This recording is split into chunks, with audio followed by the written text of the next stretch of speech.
আজকে আমরা শুরু করব চ্যাপ্টার 1 প্রাথমিক অর্থনৈতিক ধারণা সমূহ অর্থাৎ বেসিক ইকোনমিক কনসেপ্টস। তো দেখো বেসিক ইকোনমিক কনসেপ্ট মানে হচ্ছে একদম অর্থনীতির শুরুর দিকটা, যে অর্থনীতি কোথা থেকে আসলো, কিভাবে হলো এবং এর বিষয়বস্তুই বা কি, এর ভিতরে কি সংক্রান্ত জিনিস আলোচনা করা হয় তার একটা প্রাথমিক ধারণা। তো দেখো যখনই আমরা এই প্রাথমিক ধারণা নিয়ে আলোচনা করব তো শুরুতেই আমাদের মাথায় কি আসবে, অর্থবিদ্যা কি, হোয়াট ইজ ইকোনমিক্স।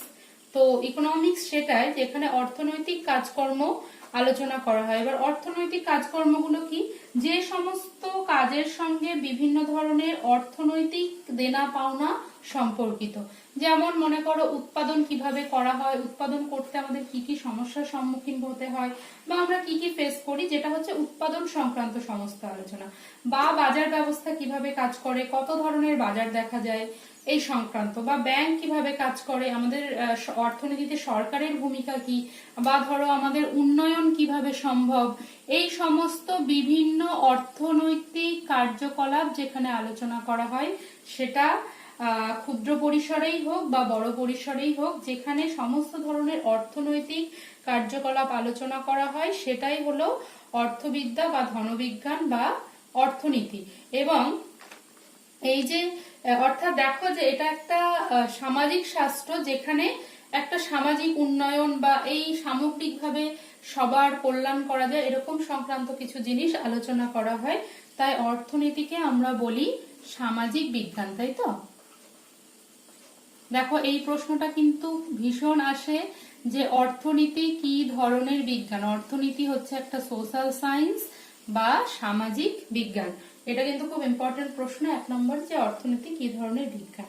এবার দেখো আমাদের যে এই যে মূল অর্থশাস্ত্রের বিষয়, যে উৎপাদন, বাজার, ব্যাংক, এই সমস্ত কিছু যা কিছুই হোক, আমাদের এই যে মূল অর্থশাস্ত্রের বিষয়, সেটাকে আমরা 2 ভাগে ভাগ করা যায়। কি কি ভাগে? একটা ভাগ হচ্ছে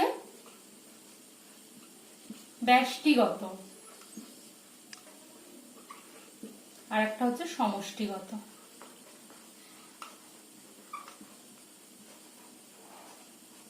এই যে ব্যষ্টিগত যেটা হচ্ছে সেটা হচ্ছে মাইক্রো।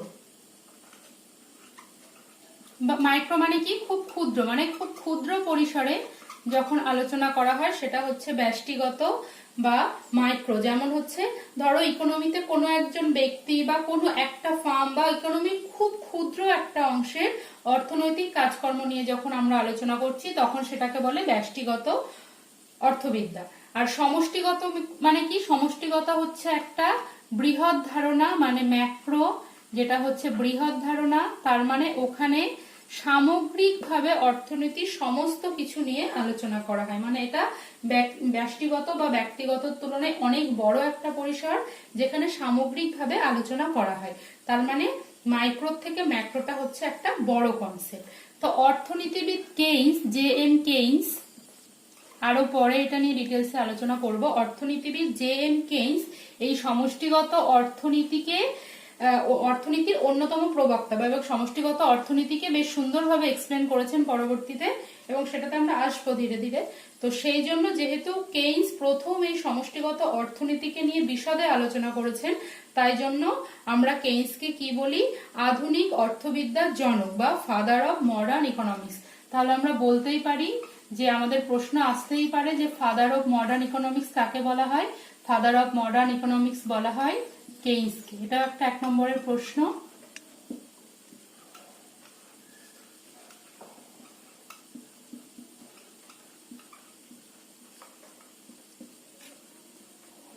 কেইন্সকে বলা হয় ফাদার অফ মডার্ন ইকোনমিক্স বা আধুনিক অর্থবিদ্যার জনক।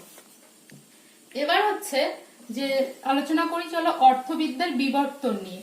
মানে আমরা এখন যে অর্থবিদ্যার যে থিওরিগুলো পড়ছি বা অর্থবিদ্যার যে ভাস্ট একটা সিলেবাস আমরা পড়ছি, সেটা কি প্রথম থেকেই অর্থবিদ্যার ধারণাটা এরকম ছিল, নাকি দিনে দিনে পরিবর্তিত হয়ে এই জায়গাটায় এসেছে? দেখো অর্থবিদ্যার বিবর্তন এই শব্দটার মধ্যে দিয়ে, বিবর্তন শব্দের মানে আমরা সবাই জানি যে সময়ের সঙ্গে সঙ্গে যেটা পরিবর্তিত হয়।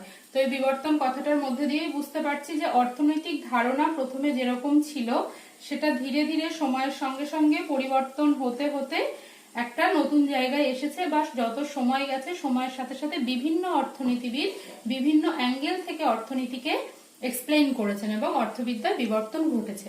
তো চলো দেখি, একদমই প্রাচীন যে ভারতে, তখন কি অর্থবিদ্যা সংক্রান্ত কোনো কনসেপ্ট কি ছিল, কোনো আলোচনা বা কোনো ধারণা কি প্রচলিত ছিল? ছিল। সেটা আমরা কি থেকে জানতে পাই? আমরা কৌটিল্যর নাম শুনেছি, তার লেখা মহান গ্রন্থ অর্থশাস্ত্র থেকে আমরা বুঝতে পারি যে প্রাচীন ভারতে অর্থনীতি সংক্রান্ত আলোচনা ছিল বা অর্থনীতির একটা ধারণা প্রচলিত ছিল, তাই তো। পরবর্তীকালে আমরা আমাদের এই যে ইকোনমিক্স, এখন অর্থবিদ্যা, এই শব্দটার উৎপত্তি কোথা থেকে আসলো? এই শব্দটার উৎপত্তি হচ্ছে, বলে রাখি প্রসঙ্গত, যে এই শব্দটার উৎপত্তি হয়েছে একটা গ্রিক শব্দ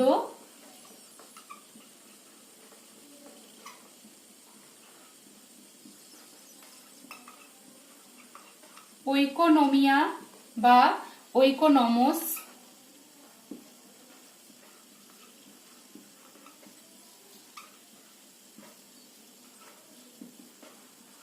বা ওইকস নেমেসিস।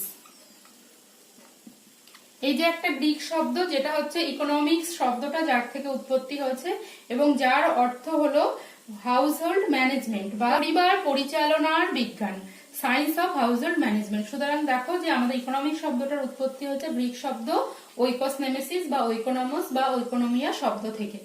এবার হচ্ছে দেখো, প্রাচীন ভারতে তো বললামই যে অর্থশাস্ত্র থেকে আমরা জানতে পারি যে একটা ইকোনমিক্সের ধারণা ছিল, কিন্তু তারপরে আমাদের এখন যে বাজার ব্যবস্থা, এবার দেখো কিভাবে বিবর্তনটা হলো। আমাদের এখন যে বাজার ব্যবস্থাটা আছে, সেই বাজার ব্যবস্থাটার আগে, তার আগে কি ছিল? তার আগে ছিল একটা প্রাক বাজার ব্যবস্থা।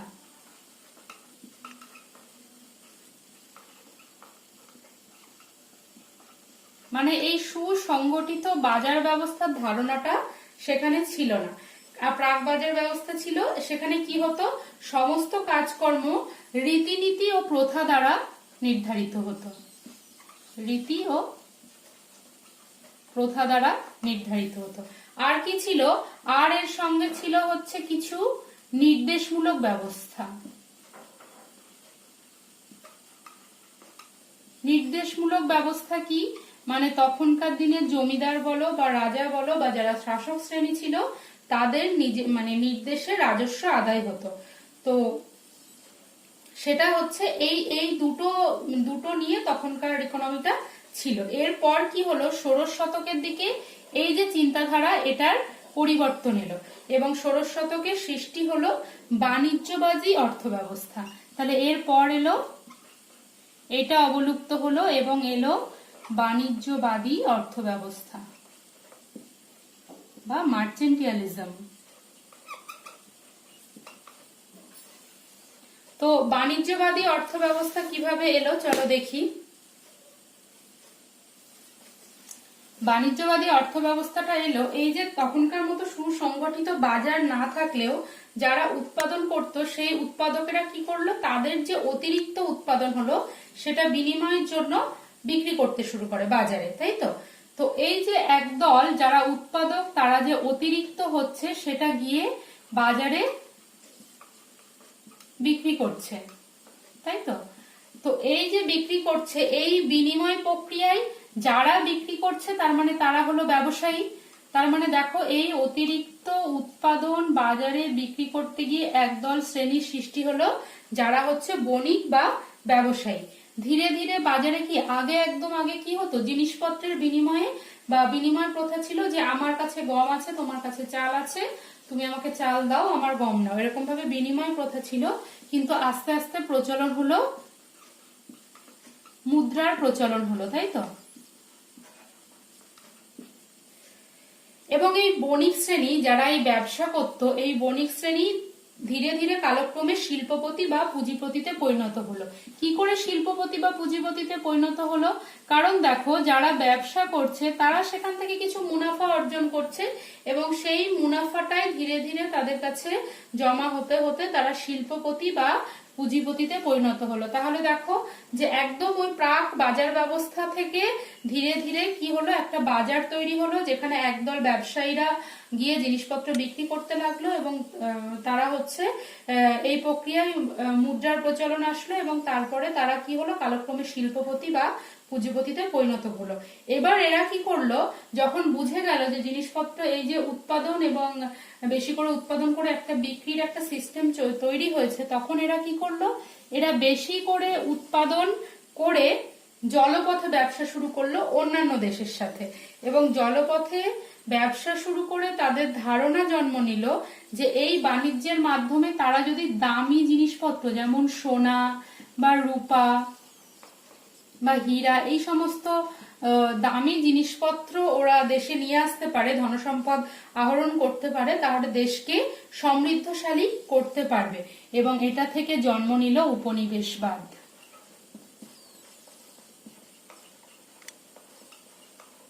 বা কলোনিয়ালিজম, তাই তো। এবার দেখো এই যে বণিক বা এই যে ব্যবসায়ী শ্রেণীরা সৃষ্টি হলো, এরা কি করত, কাঁচামাল নিয়ে গিয়ে, কাঁচামাল বা র মেটেরিয়াল অর্থাৎ উৎপাদন করতে যে জিনিসগুলো লাগে সেই কাঁচামাল নিয়ে গিয়ে উৎপাদকদের দিত এবং উৎপাদকদের কাছ থেকে সম্পূর্ণ দ্রব্য বা উৎপাদিত দ্রব্য নিয়ে বাজারে বিক্রি করত। আর ওই যে যারা উৎপাদক ছিল তাদেরকে এই ব্যবসায়ীরা কি দিত, মজুরি, তাই তো। তাহলে দেখো ধীরে ধীরে ব্যাপারটা কিরকম সংগঠিত হতে থাকছে। আগে বাজারের এরকম ধারণাই ছিল না, আস্তে আস্তে হয়তো শুধুমাত্র নিজেদের জন্য উৎপাদন করা জিনিসপত্রের পর যে পরিমাণ অতিরিক্ত জিনিস থাকতো সেটা নিয়ে গিয়ে বাজারে বিক্রি করত এবং যখন দেখলো যে এটা থেকে মুনাফা হচ্ছে বা এটাতে তাদের উন্নতি হচ্ছে, তখন ধীরে ধীরে বিক্রির পরিমাণ বাড়লো, ব্যবসায়ী শ্রেণীর সৃষ্টি হলো, মুদ্রার প্রচলন হলো, তারা ধীরে ধীরে শিল্পপতি হলো এবং আরো বেশি উন্নতির জন্য তারা কি করলো, তারা একটা সংগঠন তৈরি হলো যে এরকম যে তারা কাঁচামাল নিয়ে গিয়ে উৎপাদকদের দেবে এবং বদলে উৎপাদকরা সেই কাঁচামালগুলো দিয়ে ফাইনাল দ্রব্য বা সম্পূর্ণ দ্রব্য তৈরি করে দেবে এবং তারা সেটা বাজারে বিক্রি করবে আর উৎপাদকরা এই তৈরি করার বিনিময়ে মজুরি পাবে, তাই তো। তো এইভাবে জন্ম নিল যে আমাদের উপনিবেশবাদ, কিভাবে যে ওই যে বেশি বেশি জিনিস তৈরি করেছিল সেগুলো তারা জলপথে অন্যান্য দেশে বিক্রি করতে লাগলো এবং এটা ধারণা জন্ম নিল যে এই যে বাণিজ্যের মাধ্যমে তারা যদি সোনা রূপা হীরা ইত্যাদি ধনসম্পদ আহরণ করে নিয়ে আসে তাহলে দেশকে সমৃদ্ধশালী হবে দেশ এবং এখান থেকেই জন্ম নিল উপনিবেশবাদ বা কলোনিয়ালিজম। তো এই যে কারিগররা, এই যে উৎপাদকরা হয়তো বিক্ষিপ্ত ভাবে উৎপাদন করতো, তো এই উৎপাদকদের বণিকরা এক জায়গায় সংগঠন করে ফেললো, এক জায়গায় ওদেরকে একত্রিত করে শুরু করলো এবং এটা থেকে তৈরি হলো কারখানা, যেখানে কোনো একটা নির্দিষ্ট দ্রব্য সামগ্রিকভাবে অনেক একসঙ্গে তৈরি হওয়া শুরু করলো। তো এই যে কারখানার একটা কনসেপ্ট চলে আসলো যে উৎপাদকেরা সব এক জায়গায় হয়ে একটা দ্রব্য সামগ্রিকভাবে তৈরি করবে। তো এই যে কারখানার কনসেপ্ট, এই ব্যবস্থায় অষ্টাদশ শতাব্দীর মাঝামাঝি এই ধরো 1760 থেকে 1820 এই মাঝামাঝি ইংল্যান্ডে শুরু হলো শিল্প বিপ্লব।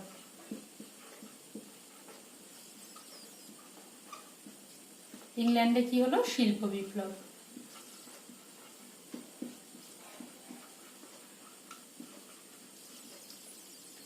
তাহলে দেখো এই যে ধীরে ধীরে একটা কারখানার একটা সংগঠিত রূপ তৈরি হলো এবং সেটা ইংল্যান্ডে শিল্প বিপ্লব তৈরি করলো। পুরনো উৎপাদন ব্যবস্থা একদমই পাল্টে গেল এবং সমাজে কি হলো, দুটি শ্রেণীর সৃষ্টি হয়ে গেল। একটা হচ্ছে মালিক পক্ষ, ওই যে ব্যবসায়ীরা যারা ধীরে ধীরে পুঁজিপতি হয়ে উঠছিল, শিল্পপতি, তারা হয়ে গেল মালিক পক্ষ।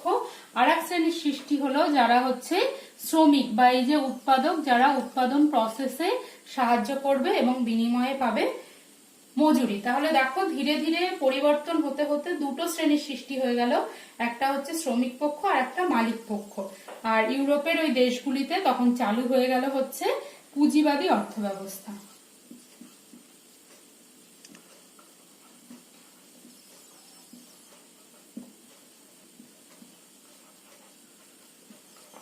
বা ক্যাপিটালিজম বা বাজার অর্থনীতি, তাই তো। তাহলে দেখো যে কিভাবে আমাদের অর্থনীতির বিবর্তন ঘটছে।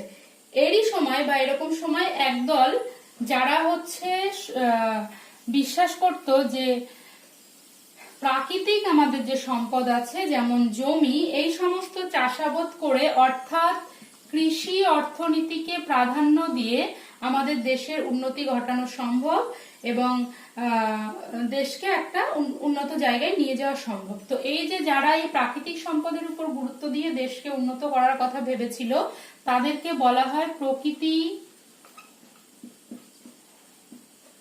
তন্ত্রবাদী। এর মধ্যে একজন উল্লেখযোগ্য ইকোনমিস্ট যিনি এই প্রকৃততন্ত্রবাদীতে বিশ্বাসী ছিলেন তিনি হলো ফ্রান্সের ফ্রাঁসোয়া কেনে। ইনি ছিলেন প্রকৃতিতন্ত্রবাদীতে বিশ্বাসী এবং তিনি ভেবেছিলেন যে এই যে প্রাকৃতিক যে সম্পদ জমি এই সমস্ত চাষাবাদ করে অর্থাৎ কৃষি অর্থনীতিকে গুরুত্ব দিয়ে দেশের উন্নয়ন ঘটানো সম্ভব।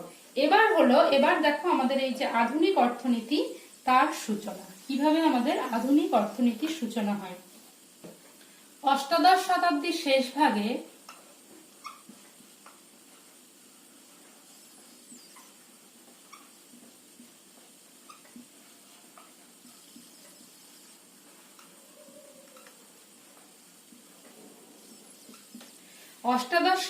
শেষ ভাগে অ্যাডাম স্মিথ নামক একজন, যিনি প্রকৃতিতন্ত্রবাদীদের দ্বারা প্রভাবিত হন এবং 1776 খ্রিস্টাব্দে তিনি একটি বই লেখেন যেটা হচ্ছে অ্যান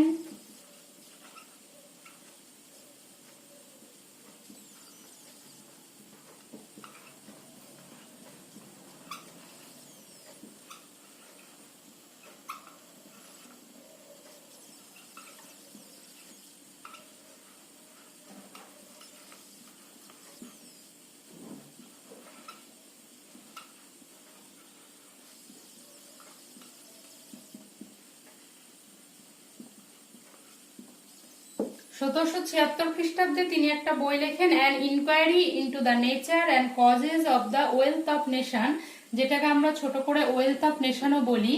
তো এই একটা বই লেখেন এবং আগের যে অর্থনীতিবিদগুলো ছিল তাদের ধ্যান ধারণা পুরো বদলে গিয়ে একটা আধুনিক অর্থনীতি বা ক্লাসিক্যাল ইকোনমিক্সের চর্চা শুরু হয়।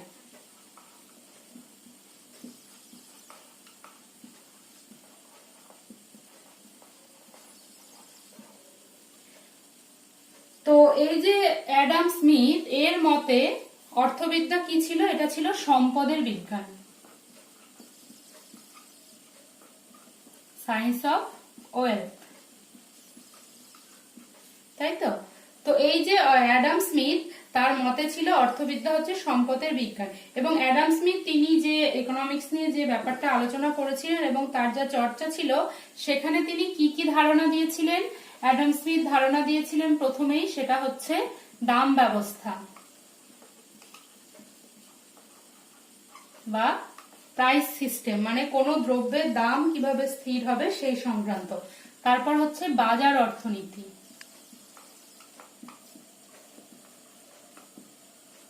বা মার্কেট ইকোনমি, তাই তো। তারপরে হচ্ছে অবাধ বাণিজ্য, তারপরে হচ্ছে অদৃশ্য হস্ত। অদৃশ্য হস্ত কি, তিনি বলেছিলেন যে ইকোনমিতে কোন রকম গভর্নমেন্ট ইন্টারভেনশন বা সরকারি হস্তক্ষেপ থাকবে না। এই যে দাম ব্যবস্থার মাধ্যম মানে একটা অদৃশ্য হাত এই যে প্রাইস মেকানিজমটা এমনি এমনি সবকিছু ঠিক করে দেবে, অর্থাৎ অদৃশ্য হস্ত বা ইনভিজিবল হ্যান্ড। তারপরে হচ্ছে শ্রম বিভাজন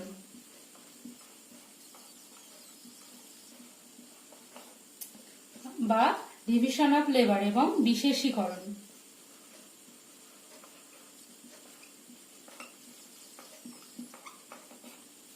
বা স্পেশালাইজেশন। তো এই সমস্ত বিষয়গুলো দাম ব্যবস্থা, বাজার অর্থনীতি, অবাধ বাণিজ্য, অদৃশ্য হস্ত, শ্রমবিভাজন, বিশেষীকরণ এই সংক্রান্ত বিষয়গুলো নিয়ে অ্যাডাম স্মিথ তার চর্চায় ধারণা দিয়েছিলেন এবং পরবর্তীকালে তিনি প্রকৃততন্ত্রবাদীদের দ্বারা অনুপ্রাণিত হলেও পরবর্তীকালে তিনি বলেছিলেন শুধু কৃষি নয়, তার সঙ্গে সঙ্গে শিল্প বা পরিবহন সবকিছুই অর্থনীতিকে উন্নত করে নিয়ে যেতে পারে, তাই তো। এরপর হচ্ছে এই যে অ্যাডাম স্মিথ যে ধারণাগুলো দিল বা যে সংক্রান্ত বিশ্লেষণগুলো তিনি করলেন। পরবর্তীকালে আরো ইকোনমিস্ট যেমন হচ্ছে স্টুয়ার্ট মিল বা মনে করো ম্যালথাস বা রিকার্ডো,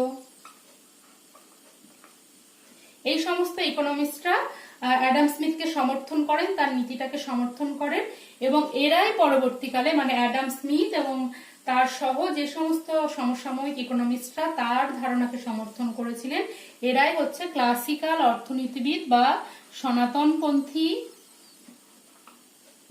অর্থনীতিবিদ নামে পরিচিত হলেন।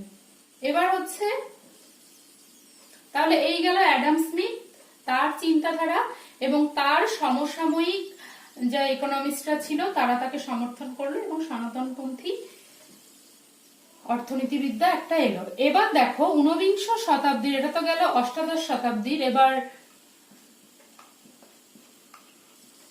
ঊনবিংশ শতাব্দীর শেষ ভাগে কি হলো, এই যে ক্লাসিক্যাল চিন্তাধারা অ্যাডাম স্মিথদের সেটাকে সমালোচনা করলেন। কে সমালোচনা করলেন? একজন ইংরেজ অর্থনীতিবিদ মার্শাল। তিনি অ্যাডাম স্মিথের ধ্যান ধারণাকে সমালোচনা করলেন এবং তিনি কি করলেন, তিনি 1890 খ্রিস্টাব্দে তিনি একটা বই লিখলেন, প্রিন্সিপাল অফ ইকোনমিক্স।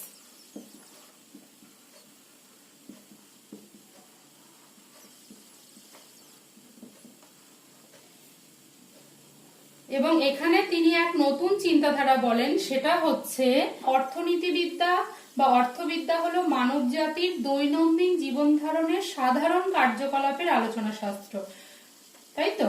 তো সাধারণ যে প্রত্যেকদিন দৈনন্দিন জীবনে যে যে সমস্ত কার্যকলাপগুলো হয় সেইগুলো যেখানে আলোচনা করা হয় সেটাই হলো ইকোনমিক্স। এবং এই যে মার্শালকে সাপোর্ট করলেন এই সময় বিভিন্ন ধরনের কয়েকজন ইকোনমিক্স, যেমন তার মধ্যে পিগু আছেন, জেভন্স আছে, এই ধরনের কিছু ইকোনমিস্ট হচ্ছে মার্শালের এই ধ্যান ধারণাগুলোকে সাপোর্ট করলেন এবং ওই ক্লাসিক্যালের পর তাহলে এরা যারা এলেন তারা হচ্ছেন নিও ক্লাসিক্যাল। তাহলে দেখো কিভাবে বিবর্তন আসছে, যে ক্লাসিক্যালরা একরকমের ধারণা দিল এবং তাদেরটাকে সমালোচনা করে আরেক দল ইকোনমিক্স আরেকটা নতুন ধারণা দিলেন এবং তারা হলেন নিও ক্লাসিক্যাল ইকোনমিক্স নামে পরিচিত হলো। এরা ইকোনমিক্সকে আদর্শ ভিত্তিক বিজ্ঞান হিসাবে চিহ্নিত করেন। আদর্শ ভিত্তিক বিজ্ঞান কিরকম? আদর্শ ভিত্তিক বিজ্ঞান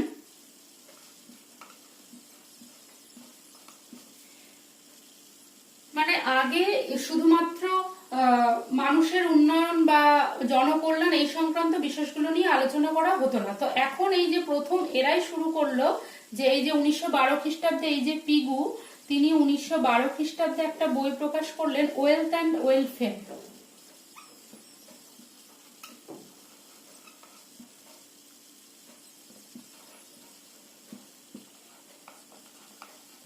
ওয়েলথ অ্যান্ড ওয়েলফেয়ার, এবং সেখানে তিনি বললেন যে কি কি আলোচনা করলেন, জনকল্যাণ বিষয়ে আলোচনা করলেন, যেমন সাম্য, ন্যায়, স্বাধীনতা, মানুষের মধ্যে সম্পদের সুষম বন্টন, এই সংক্রান্ত বিষয়গুলি নিয়ে আলোচনা করলেন। তার মানে ব্যাপারটা দেখা গেল যে আদর্শ ভিত্তিক বিজ্ঞান বা নরমেটিভ ইকোনমিক্স হিসাবে চিহ্নিত হলো। এবার কিছু কিছু অর্থনীতিবিদ ছিল, সমসাময়িক ধরো আরো কিছু কিছু অর্থনীতিবিদ ছিল যে যারা হচ্ছে যেমন ধরো লায়নেল রবিন্স, এরা সম্পদের দুষ্প্রাপ্যতার বিষয়টিকে গুরুত্ব দিয়ে অর্থশাস্ত্রকে তারা বলেছিলেন বর্ণনামূলক বিজ্ঞান। তারা কি বলেছিলেন যে প্রাকৃতিক সম্পদ পৃথিবীতে নির্দিষ্ট এবং সেটা দুষ্প্রাপ্য, তাকে সঠিকভাবে কাজে লাগিয়ে কিভাবে উন্নয়ন করা সম্ভব সেই সংক্রান্ত আলোচনা। তো সেটা নিয়ে যারা আলোচনা করেছিলেন তারা বলেছিলেন বর্ণনামূলক বিজ্ঞান, এবং তার মধ্যে লায়নেল রবিন্স এরা উল্লেখযোগ্য। এবার দেখো এলো সেই ইকোনমিক্সের একদম বিশাল বিবর্তন, সেটা হচ্ছে 1920-30 সালের দিকে বিশ্বব্যাপী যে মন্দা দেখা দিল,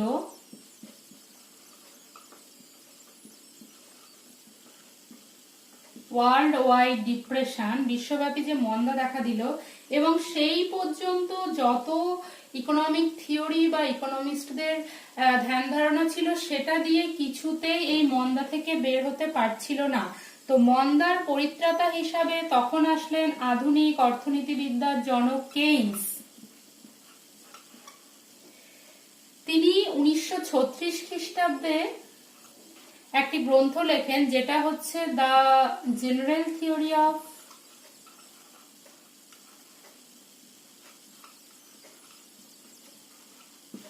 employment, interest and money.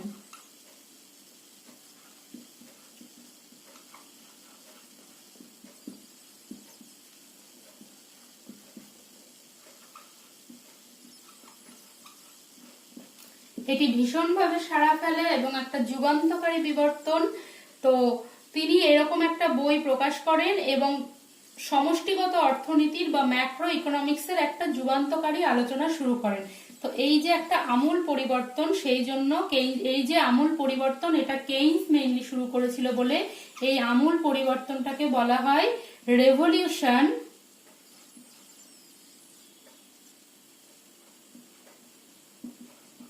Car revolution? Keynesian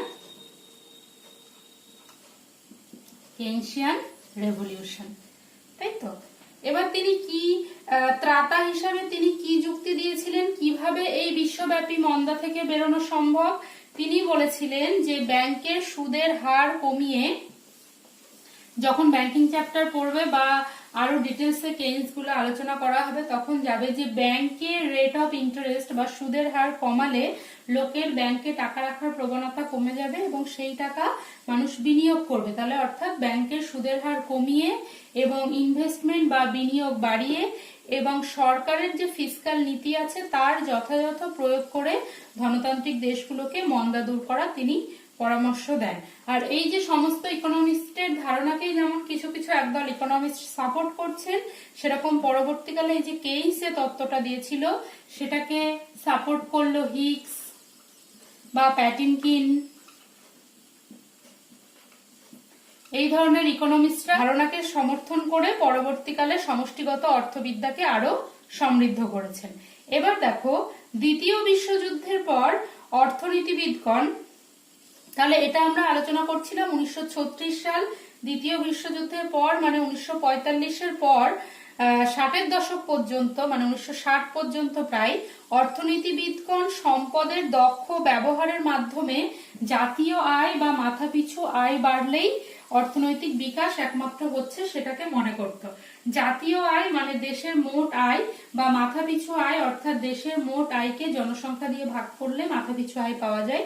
তো এই আয়টা যদি বাড়ে তাহলেই তারা ভাবছিল যে দেশের উন্নতি হচ্ছে। তাহলে দেখো পরবর্তীকালে দেখা গেল যে এই যে শুধু একটা ধারণা ছিল যে জাতীয় আয় বা মাথাপিছু আয় এইগুলো বাড়লেই শুধুমাত্র দেশের উন্নয়ন সম্ভব, কিন্তু পরবর্তীকালে দেখা গেল উন্নত বা স্বল্পোন্নত বা ভারতের মতো উন্নয়নশীল দেশগুলোতে এই যে অর্থনৈতিক দূরত্ব ক্রমশ বেড়েই চলেছে এবং দেশগুলোতে মাথাপিছু আয় বাড়লেও কি বেড়ে যাচ্ছে? দারিদ্র্য বেড়ে যাচ্ছে, তাই তো। অসাম্য তৈরি হচ্ছে, বেকারত্ব বেড়ে যাচ্ছে, বৈষম্য সৃষ্টি হচ্ছে। অর্থাৎ দেখো, শুধুমাত্র জাতীয় আয় বা মাথাপিছু আয়ের কনসেপ্ট দিয়েই যে দেশের উন্নয়ন হচ্ছে সামগ্রিকভাবে সেটা বলা যায় না। কারণ দেখো, এই সমস্ত ভারতের মতো উন্নয়নশীল বা অন্যান্য দেশগুলোতে জাতীয় আয় বা মাথাপিছু আয় বাড়লেও অর্থনৈতিক দূরত্ব বেড়ে যাচ্ছে এবং দারিদ্র্য, বেকারত্ব, অর্থাৎ কোনো এক শ্রেণীর হাতে হয়তো টাকাগুলো কুক্ষিগত হচ্ছে, সবার মধ্যে সমানভাবে বন্টন হচ্ছে না, ফলে এইগুলো বেড়ে যাচ্ছে। তো এই প্রসঙ্গে পরবর্তীকালে অমর্ত্য সেন তিনি কি বলেন?